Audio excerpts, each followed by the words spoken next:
Hello everyone and welcome to another episode of True Crime Stories. I'm your host, and today we're going to explore a shocking and heartbreaking case that happened in 2023 in a small town in Indiana. This is the story of Valerie Tindall, a 17-year-old girl who vanished in June and whose body was found in a box buried on land owned by a man now charged in her slaying. Who was Valerie Tindall? What happened to her? And who is the man accused of killing her? These are the questions that we will try to answer in this video. So let's begin. Valerie Tindall was born on August 29, 2005 in Indianapolis, Indiana. She was the daughter of Jack R. Tindall and Sheena S. Sandifer. She had 4 sisters and 1 brother, and she was close to her family and friends. She had a smile that was infectious, and she had a great sense of humor. She loved video games, singing, and spending time with her loved ones. She also loved animals and wanted to be a veterinarian. She was a student at Rushville Consolidated High School and was scheduled to graduate in 2024. She tried many jobs after school and on weekends, including McDonald's and Domino's. But she found enjoyment in lawn care. She worked for Patrick Scott, a 59-year-old man who owned a lawn mowing business and lived in Arlington, a rural community about 30 miles southeast of Indianapolis. Patrick Scott was a neighbor of Valerie's family. He had a criminal history that included convictions for burglary, theft, and battery. He was also a registered sex offender, having been convicted of child molestation in 1998. He served 6 years in prison and was released in 2004. He was required to register as a sex offender for life and to report any changes in his address, employment, or vehicle. He was also prohibited from having contact with minors. However, he did not comply with these conditions and failed to register as a sex offender several times. He also lied to the police about his whereabouts and his activities. He was arrested and charged with violating the sex offender registry laws in 2017, 2019, and 2021. He was released on bond each time and was awaiting trial for his latest offense when he met Valerie. Valerie's parents became worried when they did not hear from her for several days. They reported her missing on June 10, 2023, 3 days after she was last seen. They told the police that she had gone to work with Scott on June 7 and that they had not seen or spoken to her since then. They also said that they had received letters from her saying that she was okay and that she had eloped with a boyfriend. They did not believe these letters and suspected that something was wrong. They pleaded with the public and the media to help them find their daughter. They also confronted Scott and asked him where Valerie was. Scott denied any involvement and claimed that he had dropped her off at a gas station on June 7, where she met her boyfriend and left with him.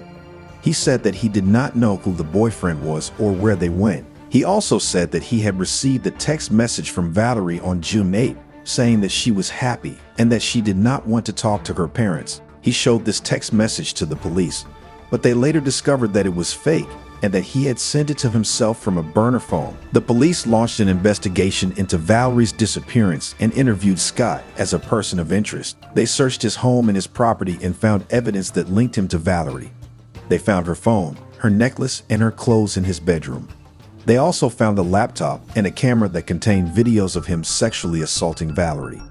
They also found a box that contained human remains buried in a pit on his land. They sent the remains to the coroner for identification and analysis. They arrested Scott and charged him with murder, obstruction of justice, and false informing. They also added charges of child molestation, kidnapping, and possession of child pornography. Scott pleaded not guilty to all charges and was held without bond.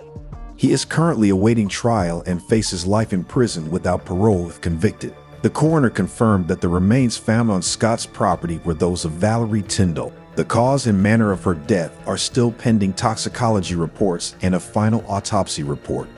However, the police believe that Scott killed her sometime between June 7 and June 10, 2023, and that he used a blunt object to strike her in the head.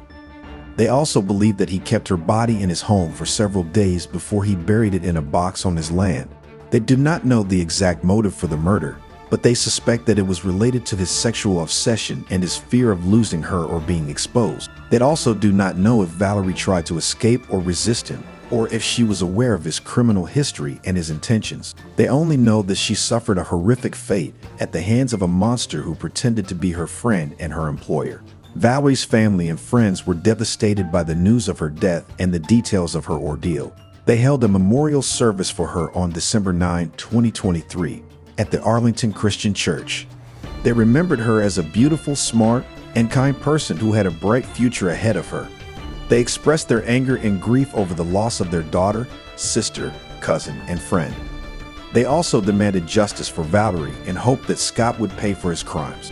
They thanked the police and the public for their support and their efforts to find Valerie. They also urged parents and children to be careful and vigilant about who they trust and who they work with. They said that they hoped that Valerie's story would raise awareness and prevent other tragedies from happening. This is the end of the story of Valerie Tindall, a 17-year-old girl who was killed by her neighbor in 2023. This is the sad and shocking case that shows the dangers of sexual predators and the importance of safety and communication. I hope that this video has informed you and educated you about this case. I also hope that you have learned something from this video and that you will take the necessary precautions to protect yourself and your loved ones from harm. And most of all, I hope that you will remember Valerie and honor her memory by being kind, compassionate, and respectful to others. Valerie deserved better and she deserved to live. She was a victim of a heinous crime and she deserves justice. She also deserves our sympathy and our respect. Rest in peace, Valerie. You are not forgotten. With that said, thanks for watching, and until next time.